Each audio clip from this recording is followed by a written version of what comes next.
Good evening, everybody. When Fabio asked me to talk about Ukraine, it's not a simple topic when you see the news.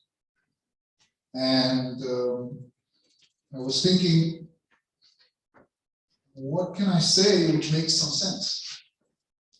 And what I decided to do is to ask myself and present to you three very basic questions, which is pretty much what we researchers are supposed to do. We're supposed to ask. The first question is, where are we now and what is at stake? The second question is, how did we get here? And the third question is, how do we take this thing forward? In a very simple manner. Now, what I'm trying to here for the next 20, 25 minutes, so we have more time for your questions, is run you through those questions, bearing in mind that a lot of this stuff has been discussed by myself and by African colleagues in Reimagining Security Communities, Systems Thinking Approach of Africa. The book came out in 2021. And as you can see, one of the contributors is General Robert Kibochi, who is the current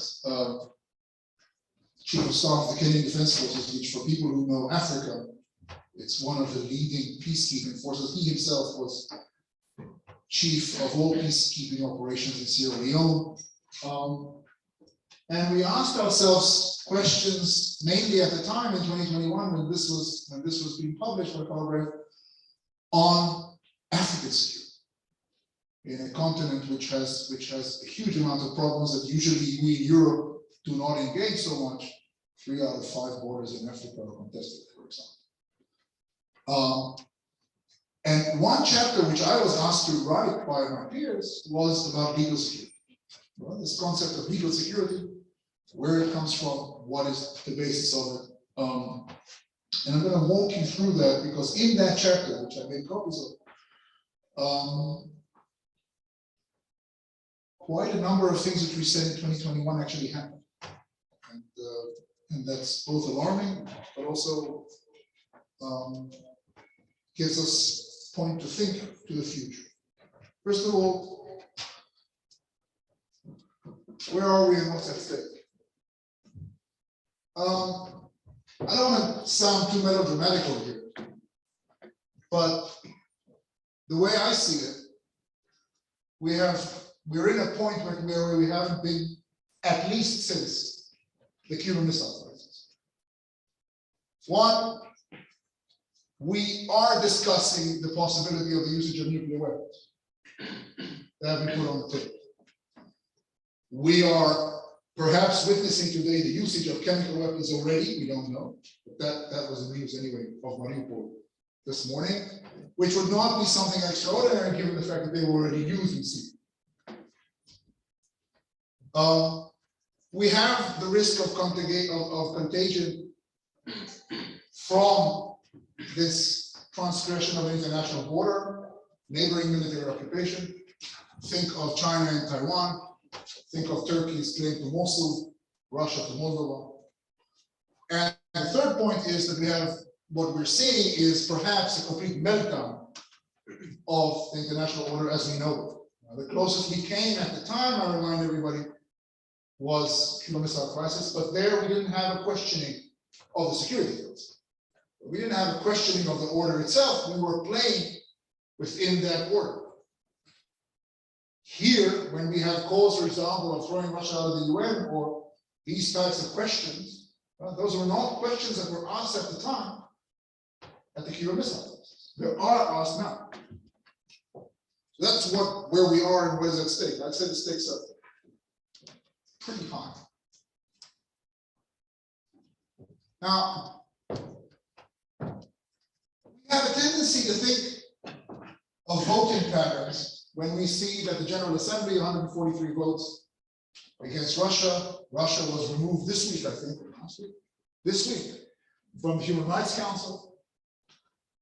I want you to rethink that. And I want you to rethink that not in the number of states. Why do I say a meltdown of the international system?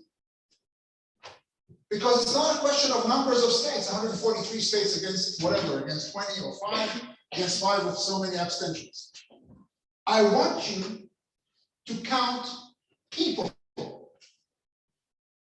Notice when you look at that map on the left from The Economist, which is roughly the same thing. So that was the resolution against Russia. And this is the voting pattern for this week on the Human Rights Council. Notice that either red or light, whatever red that is to say countries that have either abstained or have voted against the resolution, population. You're talking about half of the planet. Trust me, I did the numbers. China is 1.4 million, India is 1.4 billion and 400 million. India is 1.4 billion. Just between Pakistan, which is 221 million, and Bangladesh, 170 million, you're already at 3.2. The planet is 8 billion people.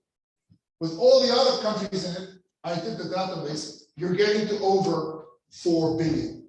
That is to say, half of the population of the planet has either abstained or voted against the resolutions against Russia. Which means that what you see in the General Assembly is not representative. Now, this doesn't have much to say about the General Assembly. This has much to say about the disbelief of half the people on the planet of the international system. And that's pretty scary. We didn't have that in Cuba. That's what I mean by the risk. Don't count only votes, count also populations.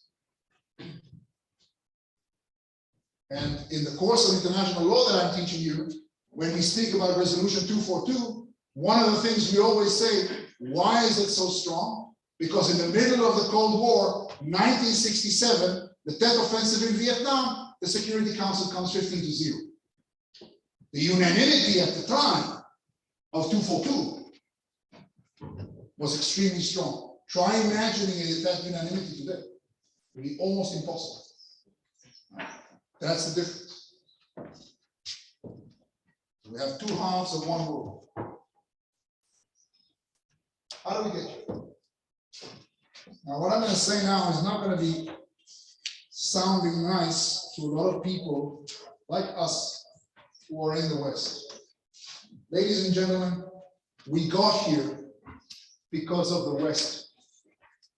I'm sorry to say this, and it pains me to say this, but between NATO's bombing campaign of Kosovo, absent any Security Council, followed by the US-UK invasion of Iraq, not only contravening Article 2.4 of the UN Charter, but bluntly lying to the Security Council about weapons of mass destruction that never existed there in the first place, and everybody knew they didn't exist from day one. And then regime change in Libya, US Security Council Resolution 1973-2011, when the resolution called for humanitarian help under the condition that the Russians and the Chinese abstained on the resolution, which allowed NATO to act. And I call again voting patterns.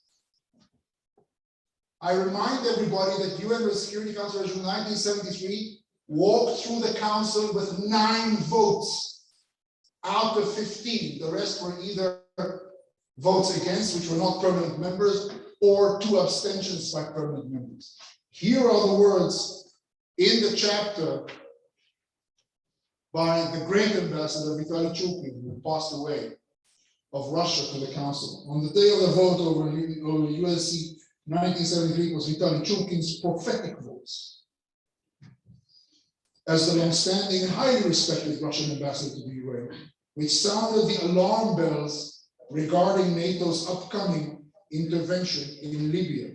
This is a quote from the UN record. The League of Arab States turned to the Security Council with a request that it take immediate measures to ensure the protection of civilian population, including a no-fly zone. The draft was morphing before our eyes, transcending the initial concept, as stated by the League of Arab States, responsibility. This was the only time responsibility to protect was ever quoted. For the inevitable humanitarian consequences of the excessive use of outside force in Libya will fall fair and square on the shoulders of those who might undertake such action. If this comes to pass, the cause of upholding peace and security throughout North Africa and the Middle East will suffer. This is the day the resolution passes. Then they go to regime change, and here is a quote of how that rolled from US Secretary of Defense Gates at the time. The high watermark came in March 11, when Mr. Obama decided to join an allied bombing campaign in Libya. Medvedev agreed not to block the United Nations Security Council. No veto. Was that not sufficient at the time not to go for regime change? Isn't the voting pattern here clear that you are in contested waters? What started as a humanitarian mission turned into regime change. The Russians felt that they had been played for suckers on Libya. Mr. Gates said. They felt there had been a bait and a switch. You come and you lie to someone, you sell them to something else, which is illegal. I said at the time we would pay hell ever getting them to cooperate in the future. Then came Syria, and here's the quote, it's in your chapter, the situation in Syria, this is what Chukin said, when they vetoed Syria. The situation in Syria cannot be considered in the council separately from the Libyan experience. The international community is alarmed by statements that compliance with the Security Council resolution on Libya in the NATO interpretation is a model for future actions of NATO in implementing the responsibility to protect. Need I mention how many civilians have died in Libya since this? This is 10 years ago. I'm not even counting Iraq. This is how we got here. And we look at the pictures from Mariupol or from Bucha or from other places, and granted, we see some stuff that we haven't seen, notably the rape of women and children. But ladies and gentlemen, 50 people dead in Kramatorsk is a bad morning in Libya, and was a bad half morning in Fallujah. Both of which were NATO actions, US, UK. We just didn't hear about it enough because it was not around our corner over here in Europe. But it's the same 50 people.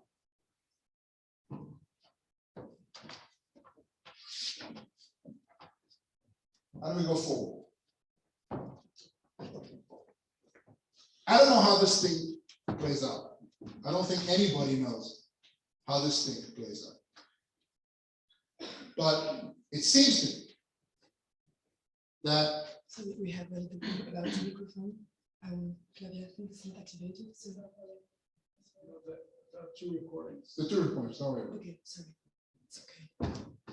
I don't know how this thing goes forward. I don't think anybody knows.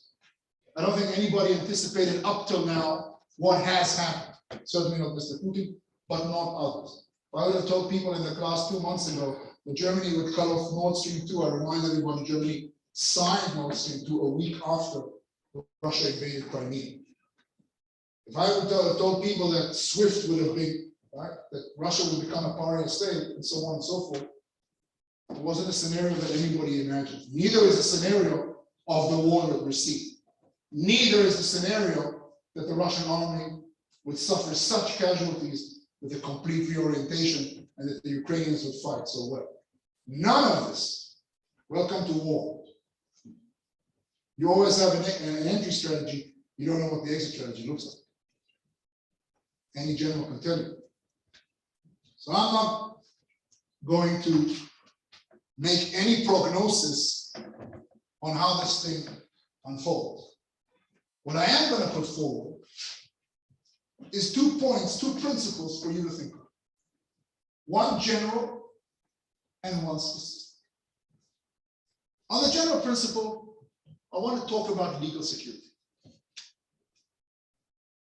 What worries me most out of those 3 things that we should be worried about is actually the meltdown of the international system. We had wars during the 1960s, during the 1970s, we had pretty bad stuff. The problem is that we don't have another international system. If you think that what you're seeing in Ukraine is chaos, imagine the same condition without the security. That can happen. Then you have Ukraine multiplied by 10. The notion of legal security, also in the chapter, it's the title of the chapter, involves basically 3 points. One is somehow to counter terminological obfuscation. When Russia says we're going to fight the Nazis in Ukraine, when the US says we're going to find weapons of mass destruction in Iraq, this is very dangerous when we rely on the security force, because we don't have any other security force. So a way forward that everybody open their eyes and ears and everything else that they have on terminological obfuscations.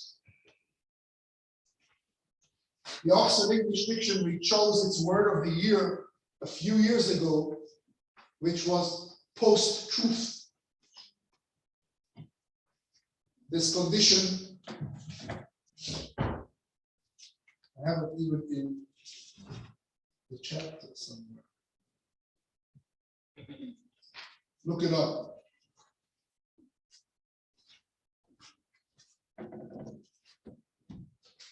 The second principle, part, if you want, of the general principle of legal security is to avoid arbitrariness of tribunals. Fabio said rightly, we have already an involvement of the ICJ, which came out with a powerful decision. Never in 100 years of the ICJ did that court come out in real time in such a decision. We have an involvement of the ICC. We have an involvement of the European Court of Human Rights. These are all very good, and we should have more of them. But these courts themselves need to remain unbiased.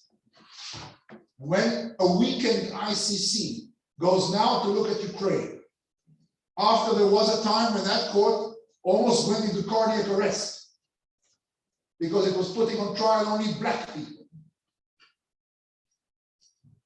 We don't have another ICC.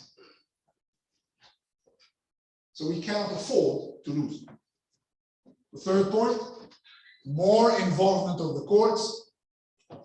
And here, I must say that when I read these lines myself, I was I said, and I was writing this mainly on Africa. Not so much, I didn't know that Ukraine would come, but the third feature, third part of legal security, I would like to stress concerns technical and thematic competence of the people and bodies tested to facilitate legal security's execution.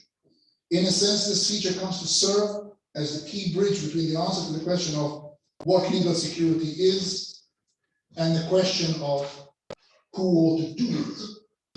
The people who should be legal security's executing agent should be international judges at both regional courts, International Court of Justice, and even more importantly, at the longest standing, often overlooked International Tribunal, the Permanent Court of Arbitration. If there is one central plaidoyer this chapter wishes to make, it is to involve, engage, and bring in international judiciaries into the international conflicts and security challenges in real time, exclamation mark, italics, in the original text, page 262. I think that when myself and my colleagues, when we wrote those lines, we didn't imagine that Ukraine would come. We actually imagined something in Africa. We never dreamed that those would be so relevant in Europe. That is the general answer.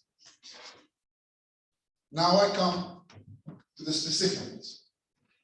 Ukraine is a new version of a phenomenon called neighboring military occupation, NMOs. We do not have any remote occupations anymore in the world. The last one was the US in Afghanistan.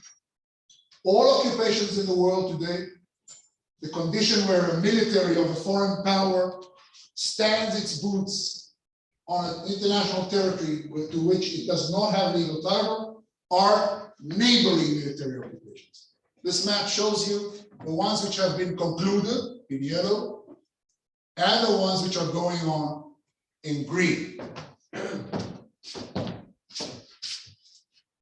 Note that from the yellow, 5 neighboring military occupations have been concluded and finished in Africa.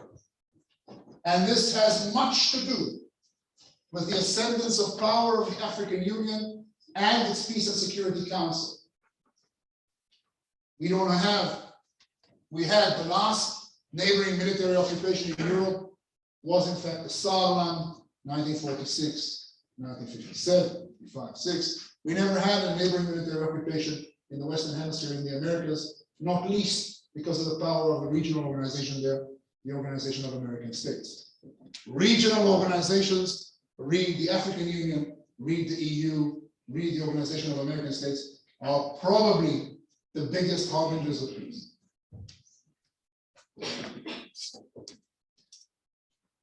These are the remaining neighboring military occupations. I had Crimea on the map, as you can see, number 8.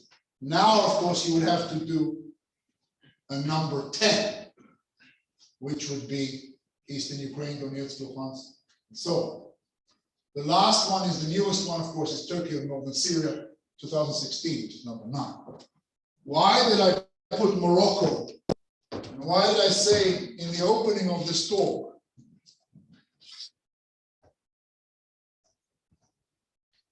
looking to Morocco and Africa for inspiration?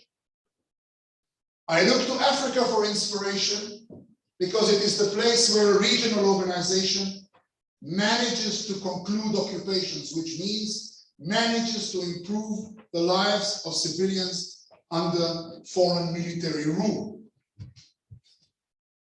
Why do I look to Morocco? Because neighboring military occupations have the tendency that they have a claim. They differ from remote occupations in 2 things. One, the occupier has a legal claim or a historical claim to the land he occupies. Putin has a claim to Ukraine. Israel has a claim to the West Bank. Armenia has a claim to Nagorno-Karabakh. The second point is that in the overwhelming majority of neighboring military occupation, the occupier, once he has invaded that land, instigates demographic changes there. Either by building settlements, transferring his population in, or by expulsion. Turkey, Northern Cyprus. Armenia, Nagorno-Karabakh, and vice versa, once Azerbaijan is conquered in 2020. Crimea, Ukrainians, 120,000 out. The reason I singled out Morocco is because Morocco, in Western Sahara, a conflict which is going on since 1975, has never done so. Morocco has claimed sovereignty over Western Sahara, which can be contested, and it is contested. Certainly by the ICJ, it was contested in 1975. It's contested by Algeria. Last week, by the way, that sovereignty was basically accepted by the EU. Spain, Boer, France, Germany, the US has recognized it. But Morocco has never expelled Sahrawis. In fact, what he did is invest money there and bestow citizenship on anybody who's there. Why do I bring this up? Because we're dealing with occupation.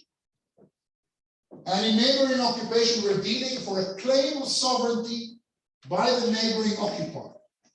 I bring you all back to responsibility to protect. That very same principle which was abrogated by NATO in Libya. And I remind everybody that in that beautiful article in Foreign Affairs, where Gareth Evans and the great Mohammed Sahnoun wrote responsibility to protect, they framed it as sovereignty as responsibility. Being a sovereign implies responsibility for the human beings who are there, who you occupy. And out of the 9 occupations, now 10, Morocco is the only country which effectuates its sovereignty that it believes it has. Might be contested internationally, but it is not contested that it treats the people over there with respect to their full rights.